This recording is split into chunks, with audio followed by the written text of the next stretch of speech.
al-jalasati fi qulubil mu'minin.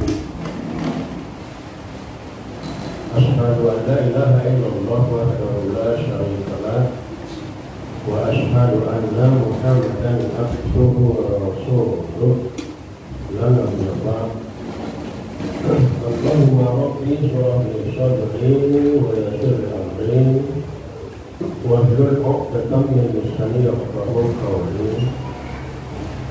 Qala Allahu ta'ala fi kitabihil karim, a'udzu billahi minasy syaithanir rajim.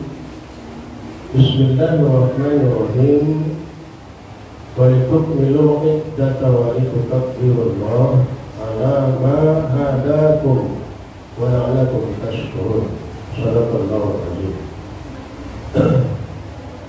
Pertama sekali mari kita sama-sama untuk senantiasa tidak bosan-bosannya kita mengucapkan puji dan syukur kita kehadirat Allah Subhanahu wa Ta'ala, yang alhamdulillah sampai pada malam hari ini, kalau saya melihat, alhamdulillah jemaah kita enggak kendor atau enggak maju, masih tetap saya bermundur di belakang, berarti masih penuh kan itu Pak ya. Kalau safnya di depan kan mungkin kosong aja, alhamdulillah mundur ke belakang. Suatu apa namanya? Suatu kebanggaan yang perlihatkan, suatu kebanggaan bagi kita bahwa sampai di penghujung ini alhamdulillah masih bertahan, ya kan? Para kesebelasan yang calon menjadi juara, kan itu kan ya.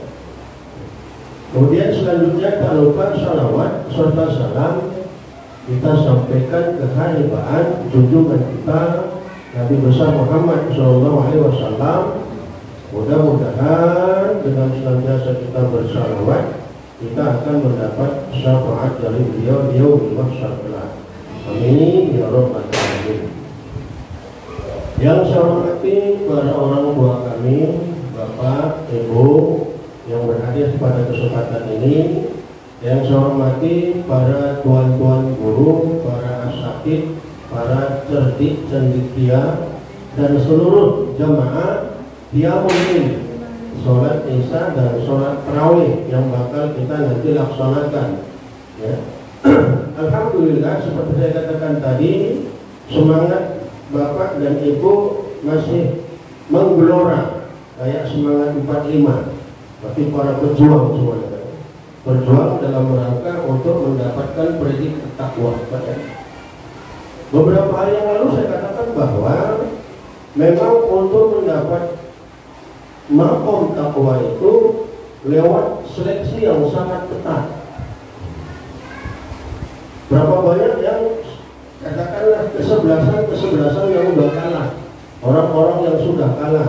Barangkali Pak DKM ya bahwa di 10 hari pertama ini nggak muat mesin kita sampai ke halaman sana barangkali teras sana Pak ya, waktu nggak muat. Nah, kita seleksi secara alamiah. Sekarang makin longgar di teras, nggak apa-apa lah. Macam kita bilang tadi bahwa ini apa namanya sebuah, kalau saya melihat ada beberapa masjid yang saya datangi bahwa sudah paling kendor itu, apalagi ketika di masjid itu sudah selesai khatam Qur'annya, udah nggak ada lagi kegiatan sunyi, ya kan? Habis tarawih bubar langsung, nggak ada kegiatan di situ. Alhamdulillah, mudah-mudahan kita masih di sini punya semangat yang tinggi dan terus pertahankan, terutama di pasca Ramadan tadi nantinya, ya kan? Karena nilai ibadah kita sebenarnya kan paskanya, bukan ketikanya, kan itu kan? Mabrur atau tidak mabrurnya haji pasca pelaksanaan haji, takwa atau tidak takwanya kita setelah digodok lewat Ramadan, pasca Ramadan. Nah, itu dia. Nampak dia berubah, lahir ruh yang baru. Kan itu dia kan. Bapak dan Ibu para jemaah rahimakumullah, di penghujung malam-malam ini kita sudah malam ke-27, ya kan? Kita banyak diantara kita, kalau istilah saya, berburu Lailatul Qadar, ya kan? Nah, saya dititipin pesan di malam hari ini, kalau bisa atau kalau Bapak berbicara atau membicarakan masalah zakat. Jadi pesan. Ya, Bapak dan Ibu tadi sudah disinggung oleh Bapak BKM bahwa setiap ibadah ada pamungkasnya. Nah, itu dia, ya kan? Setiap ibadah ada pamungkasnya. Ibadah puasa, pamungkasnya zakat. Aplikasi atau refleksi atau pengejawantahan atau pengamalan daripada ibadah puasa ini. Kan itu. Di ibadah puasa ini kan saya katakan bahwa kita dididik untuk berlapar-lapar merasakan apa yang dirasakan oleh saudara kita yang setiap saat didera dengan kelaparan. Kan itu, ya kan? Kalau kita kan hanya bahwa paling di Ramadan ini hanya kita berlapar-lapar. Itu kan barangkali tidak semua, ya kan? Umat Islam ada yang barangkali diam-diam dia berobat di bawah tempat tidur makan. Padahal badannya besar kayak singkong, nggak mampu. Ini ibadah puasa ini memang secara manusiawi berat secara manusiawi. Kita tidak makan selama 13 jam setengah, ya kan? Tidak makan 13 jam setengah. Dari terhitung saja kita bilang dari jam 5 sampai dengan jam 18.30 kita bilanglah dulu. Kasarnya aja ya, jam 5 sampai jam 18.30. Ya kan 13 jam setengah kita tidak makan, tidak bahas, tidak ngomong yang bukan-bukan, ya kan? Tidak melihat yang bukan-bukan. Itu sebuah perjuangan yang sangat berat. Jarang orang yang bisa lulus itu, ya kan? Maka ketika kita bisa katakanlah lolos dari perjuangan yang berat ini, apa yang kita rasakan bahwa lapar, haus, penderitaan yang begitu tinggi, ya kan? Bahwa tidak makan itu memang sangat melelahkan, ya kan? Sehingga kadang-kadang apalagi di penghujung ini, kadang-kadang kita mulai lemas kondisi fisik kita, ya kan? Kondisi fisik kita lemas, kadang-kadang kita lebih banyak tidur ketimbang istilahnya aktivitas yang lain. Kenapa? Konsep kita yang salah. Tidur orang puasa itu adalah ibadah. Itu konsep yang salah. Akhirnya banyak yang tidur 12 jam dia tidur, 1,5 jam dia beraktivitas. Apa yang gak tahan kalau itu tadi? Itu konsep yang salah. Boleh memang bahwa hadis itu memang ada, tapi kita setelah teliti oleh orang yang berkompeten, yang itu hadisnya tidurnya wajar aja. Bahkan kita kurang tidur wajar aja. Jangan terus diembat habis-habisan. Ya kan? Wajar aja. Habis zuhur kita tidur istirahat sebagaimana biasa kan? Wajar aja. Jangan diembat sampai 12 jam tidur. 1,5 jam tahan lah.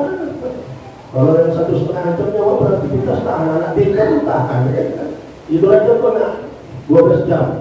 Nanti 1,5 jam bapak bangun nih, tahan ya setiap hari begitu. Nah, Bapak dan Ibu, maka untuk pamungkas dari sebuah ibadah Ramadan ini adalah kita menunaikan zakat, ya kan?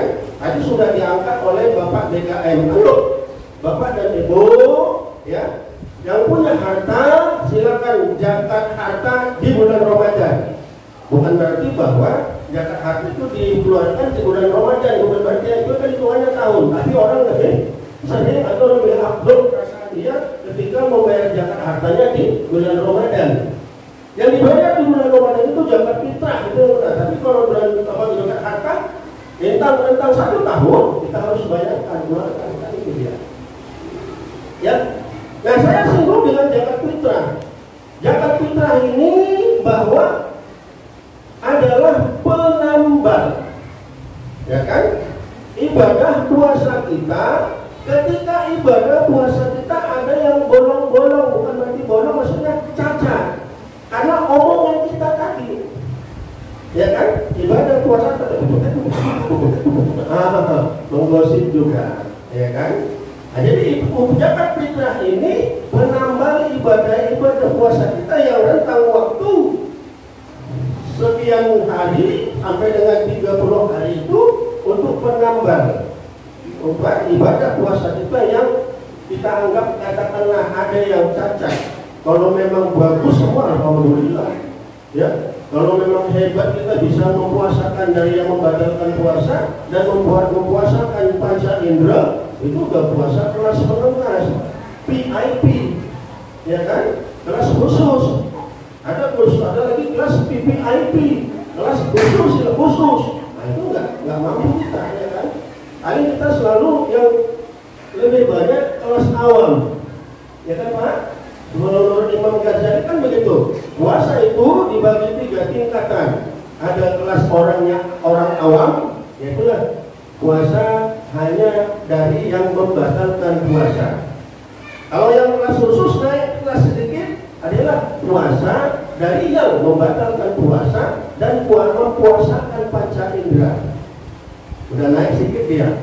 Kalau udah khusus puasa mempuasakan panca indera dan mempuasakan hati. Nah, itu udah nggak kelas kita, ya kan? Kita masih menggerutu, apalagi kok di jalanan macet, mulai naik emosi. Aku lapar, ya aku makan nanti kau datang. Mulai, ya kan?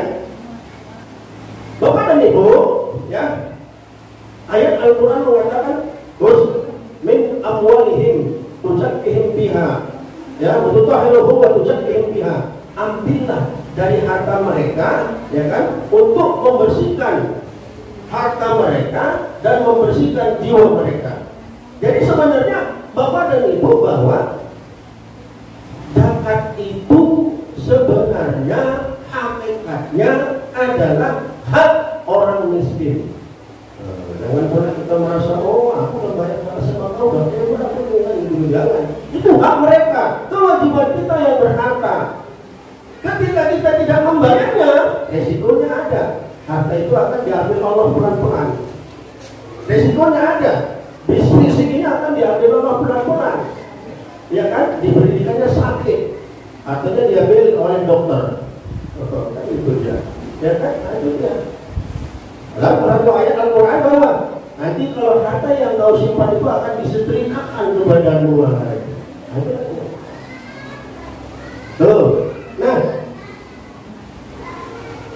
orang yang berhak menerima zakat dalam surat At-Taubah ayat 60, nanti lihat, sambil lihat ya Bu ya.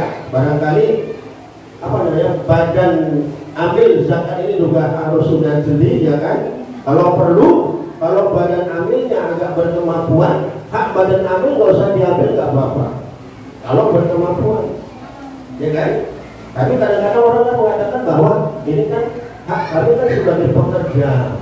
Nah, kami bekerja kan ada upah, ada boleh juga begitu, nggak apa-apa. Tapi kalau memang berkemampuan, nggak usah. Supaya apa? Supaya lebih besar kebagi kita kepada yang lebih apa lagi? Fuqara dan wal masakin. Dalam surah At-Taubah dikatakan bahwa innamas shadaqatu lil fuqara, kepada para fakir, wal masakin, kepada para miskin, wal amilina 'alaiha, badan amil, wal mu'allafati qulubuhum, orang yang baru masuk Islam, orang yang mu'allaf, wal riqab, hamba saya rasa sekarang udah nggak ada ya kan, wal gharimin, orang yang berhutang pada jalan Allah, ibnu sabil, orang yang kehabisan bekal ketika berjalan pada apa? Di jalan Allah, berjihad di jalan Allah. Ada istilahnya kadang guru-guru yang di daerah terpencil, ya kan? Wafi sabilillah, dan orang-orang yang berjihad pada jalan Allah. Itulah 8 asnaf. Ya coba di seleksi di lingkungan kita ini, mana yang dominan itu saja diberi, supaya lebih banyak dia, supaya bisa bermanfaat. Nah, kira-kira gitu. Kalau umpamanya rekod sudah nggak ada, nggak usah beri. Gharimin, orang yang berhutang pada jalan Allah, saya rasa juga nggak ada barangkali kan. Orang yang berhutang pada jalan Allah ini begini Bu, katakanlah panitia pembangunan masjid, ya kan? Kepengen panitia ini masjid ini cepat selesai, dia berhutang, tapi rupanya tak terbayar, pemasukan pun nggak ada, dia berhak untuk mendapat zakat, ya kan? Sampai sekarang barangkali nggak ada, ya kan? pakai nih kuponya yang nggak ada itu. Nah bahkan makin kecil pembaginya kan bisa makin besar pendapatannya. Apalagi kalau badan amilnya dengan sukarela untuk tidak mengambil haknya sebagai upahnya, makin besar lagi. Ketika makin besar dia, makin kecil pembaginya, makin besar yang mendapat, kan itu kan makin bermanfaat dia kepada mereka, ya kan? Nah, itu kan dia makin bermanfaat kepada terutama fuqara wal masakin. Kadang-kadang persepsi kita, penafsiran kita, anak yatim dapat, sebenarnya anak yatim nggak ada. Kan itu, ya ayat Taubah itu nggak ada kan? Taubah 60, anak yatim nggak ada. Mungkin anak yatim dia miskin termasuk, baru dapat. Anak yatim dia fakir, bukan anak yatimnya dia mendapat, tapi mungkin di golongan fakirnya dia dapat, di golongan miskinnya dia dapat, bukan digolong karena dikatakan dia anak yatim. Ya, itu barang lain. Ya, udah 15 menit Pak. Ya, kita apa lagi sudah? Nah itu barangkali sekedar katakanlah apa ya, mengingat-ingat, terutama badan amil. Kalau sekarang itu Basnas itu katanya bahwa di setiap musola, di setiap masjid hanya sebagai badan pengumpul zakat. Nah, iya kan? Ada itu dari MUI itu di setiap musola, di setiap masjid itu hanya sebagai badan pengumpul zakat. Nanti serahkan kepada Basnas atau Nasnas. Mereka lah yang membaginya. Tapi cara berpikir kita, ketika kita berikan ke sana, dan kami juga masuk surat sama kami Pak. Ketika kita berpikir ke sana, kita khawatir orang-orang yang berhak di kampung kita tidak bakal kebagian. Nah itu dia. Karena kan mereka berpikirnya skala makro. Kalau dia tempatnya di kabupaten, baru secara kabupaten, maka dia akan beri kepada daerah sana yang paling dominan untuk mendapat. Pokoknya daerah-daerah yang sangat katakanlah takdir miskinnya lebih banyak, hasilnya belum.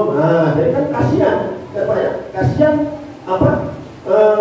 BKM, baik kuliah musola maupun masjid yang sudah bersusah payah mengumpulkan zakat dari warganya, atau warganya nggak dapat, diserang pula nanti sama warga. Biasanya aku dapat, aku nggak dapat, kalau dua bikin warga nanti. Itu kalau keputusan Basnas seperti itu, karena saya sudah pernah ikut tahun yang lalu dua kali kami penangkaran seperti itu, bahwa kita di sini ada sebagai pengumpul zakat di musola maupun di masjid, dan sebagai pengumpul zakatnya diserahkan ke sana. Maka kita nggak punya PKS, nggak ada SK. Kan kita mengangkat diri kita sendiri ya Pak. Ada SK, ada bahkan ada SK dari Basnas, ada. Nah itu dia. Maka menurut mereka yang ada di musola itu hanya sebagai badan pengumpul zakat. Serahkan ke Basnas atau ke Basda kalau kita di sini kan, atau ke Lasda, ya kan? Ya, lembaga amil zakat daerah. Kalau mereka lah yang membagi, baru mereka kacamatanya kan jauh. Kalau dari sana ya dari sana kacamatanya. Daerah sana alatnya banyak, upaya kan? Daerah umumnya apa? Namun rapi, itu perlu kita apa? Daerah apa rupanya? Katakanlah daerah terpencil, banyak menjat kasih makan. Akhirnya kita nggak dapat. Contoh kata orang Jawa kan. Jadi tidak ada yang mau pun kalau saya lihat. Setelah kami sosialisasikan beberapa dulu tahun yang lalu kami sosialisasikan, nggak ada yang mau badan amil zakat musola dan masjid yang memberikan hasil kumpulannya itu ke Basda. Takut rugi, takut diserang warga, itu salah satu diantaranya. Lebih kurang mohon maaf Bapak dan Ibu, ya, para jemaah rahimakumullah, sudah 4 kali kita bertemu. Selama malam minggu aja, malam minggu saya habiskan di sini. Gak pacaran saya jadi, kan gitu kan. Ya, mudah-mudahan ya, saya yakin benar sebagai hamba yang doib, sebagai hamba yang sangat lemah. Apalagi terkadang tutur kata saya meledak-ledak. Ya, anak-anak ini tahu nih siapa saya, si Iwan, si Samsul, siapa saya tahu persis siapa. Kadang-kadang saya dibalik mereka masih kecil Pak. Kalau nggak mau sholat ini harus dibalik, ya kan? Iya betul Bu. Mereka harus saya gibal Pak. Kalau nggak mau sholat cuma 1 kali, pompa 100. Ada yang kemarin itu namanya si Selamat, panggilannya si Bebek. 4 kali nggak sholat Jumat, 4 kali 400 lobang. Akhirnya gara-gara itu bongkar paginya, sampai kebetulan hampir saya masuk gara-gara itu. Harus disorot wartawan besar-besar.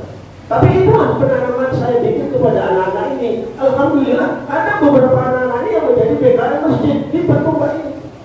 Hasil golongan yang saya bikin itu. Kadang-kadang saya diper kok hamas kok tunggu aja kok hal itulah kerjaan saya dulu. Ya kan? Tapi sekarang kan begitu Bu. Kalau anak saya dulu kalau nggak mau sholat, saya tiba bisa-bisa. Kalau nggak berdarah muncungnya tuh saya tiba nggak puas saya. Nah itulah bahasa itu lah. Kalau nggak berdarah muncungnya itu saya tiba nggak puas saya. Begitulah Pak penanaman ini. Memang kita harus keras untuk menanamkan agama kepada anak. Jangan lenje-lenje.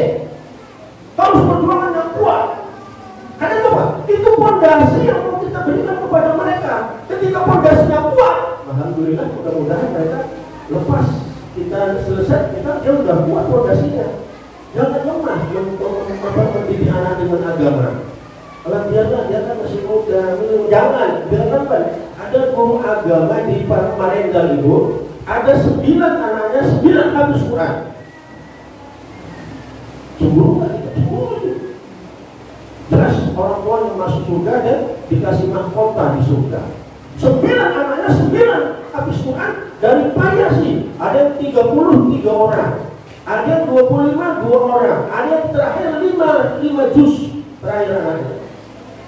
Cukup kita itu, cukup kali kita. Baik dulu, tapi saya tidak dapat juga. Kadang anak saya masukkan pesantren semua 6. Tapi tidak dapat habis Quran sekarang. Kalau mereka jadi politisi dari ini, dari itu, ya kan? Jadi guru di pesantren juga ada memang itu nggak ada pasien habis Quran. Padahal saya berharap seperti itu.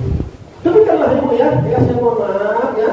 Mana tahu ada tutur kata saya, ya yang saya katakan tadi, saya terkadang berkata meledak-ledak. Walaupun udah tua masih emosinya masih tinggi Pak itu ya. Mudah-mudahan ya. Prinsipnya saya mengajak Ibu untuk kepada jalan yang baik, ya kan? Walaupun katanya meledak-ledak. Jadi secara pribadi, secara kekeluargaan, saya mohon maaf terutama kepada kita semua dan pengurus BKM, mana tahu ada salah-salah kata, salah-salah tingkah, salah-salah ngomong, salah ini dan seterusnya. Mohon maaf lahir dan batin. Mana tahu kita nggak ketemu di hari raya, ya kan? Mungkin ketemu juga. Karena kebetulan saya nanti Idul Fitrinya mungkin ketemu ya kan? Demikian. Wabillahi taufiq wal hidayah. Assalamualaikum warahmatullahi wabarakatuh.